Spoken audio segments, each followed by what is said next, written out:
work. It's where we spend the majority of our waking hours. It's the place where we build our careers, chase our ambitions, and sometimes deal with people who drive us absolutely crazy. Office politics, difficult colleagues, unfair criticism, unexpected setbacks. It's enough to make anyone question their sanity. But what if I told you that Stoic philosophy holds the key to not just surviving, but thriving in the workplace? If you've ever felt trapped in a toxic work environment or struggled to keep your cool when office drama unfolds, then this video is for you. And trust me, by the end of this, you'll have powerful tools to transform how you handle stress at work.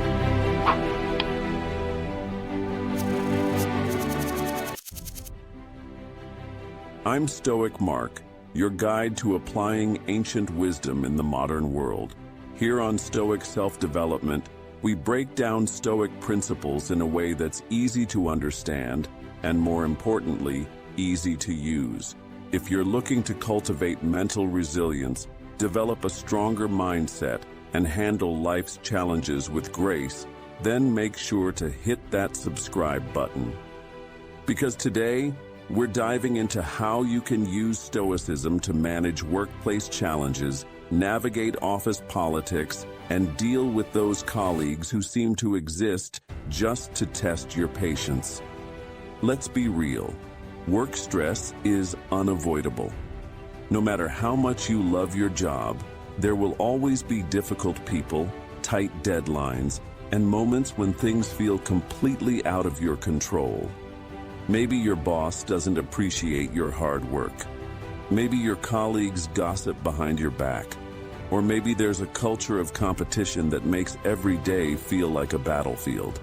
Sound familiar? You're not alone. Workplace stress is one of the biggest causes of burnout, anxiety, and even health problems. And the worst part? Most people handle it the wrong way. They lash out, complain, or let it eat away at them. But that's exactly where Stoic mindset training comes in, because the problem isn't the workplace itself, it's how we respond to it. The first step to mastering workplace challenges is understanding one simple truth. You don't control other people. You don't control what your boss does, what your coworkers say, or what policies your company puts in place. But what you do control is your own mind, your own reactions, and your own choices. This is the foundation of Stoic thinking. When you accept this, you shift your focus from things you can't change to things you can. And that's where your power lies. So how do we apply this practically? Let's take a common situation.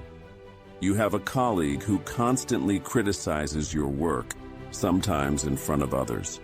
You feel frustrated, maybe even humiliated. Your instinct is to defend yourself, argue back, or complain to someone about how unfair it is. But the Stoic response is different. Instead of reacting emotionally, you pause and ask yourself, is this criticism within my control? No. What is within my control? How I respond to it. And here's the key. When you stop seeing criticism as an attack and start seeing it as feedback, you take back your power. Maybe there's some truth in what they're saying. Maybe there isn't. Either way, your response is what defines the outcome. Marcus Aurelius, the great Stoic emperor, once wrote, "You have power over your mind, not outside events. Realize this, and you will find strength." This is one of the most valuable lessons you can learn in the workplace, because the moment you stop being a slave to other people's actions and opinions, you free yourself. You become untouchable. Imagine walking into work and knowing that no matter what happens, no matter how unfair, how chaotic, how frustrating, you control how you feel. That's the power of Stoic philosophy.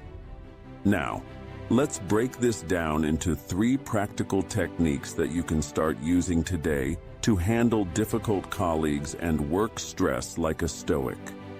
First, Practice the pause. The next time a colleague does something that upsets you, don't react immediately. Take a deep breath. Count to 3. Give yourself space before you respond. Most conflicts escalate not because of what was said, but because of how we react. The simple act of pausing puts you back in control. Second, reframe the narrative. Let's say your boss micromanages you. Instead of seeing them as a control freak who doesn't trust you, reframe it. Maybe they're under pressure. Maybe they don't realize how capable you are. How does this change things? Instead of being frustrated, you now have an opportunity to prove your independence by consistently delivering results. Mindset shifts like these change your entire experience of work. Third, develop an inner scorecard. Too many people rely on external validation. They want their boss to praise them, their colleagues to like them, and their efforts to be recognized. But here's the thing. If you live for external approval, you'll always be at the mercy of other people's opinions. Instead, create your own internal standards. Ask yourself, did I do my best today? Did I act with integrity? If the answer is yes, that's all that matters. The moment you stop needing validation is the moment you become truly free. Think about how powerful this is. Instead of getting caught in the emotional roller coaster of office drama, you become the person who stays calm under pressure. Instead of wasting energy on things you can't control, you focus on what you can. And instead of reacting with frustration, you respond with wisdom. This is what it means to practice Stoicism at work. If this video resonated with you, let me know in the comments. What's the biggest challenge you face in your workplace? I'd love to hear your thoughts and maybe even cover your situation in a future video. Don't forget to subscribe if you want to keep building your mental resilience and mastering Stoic techniques for modern life. And before you go, make sure to check out this next video where we dive deeper into handling workplace conflicts using ancient Stoic strategies. Trust me, you don't want to miss it. See you there.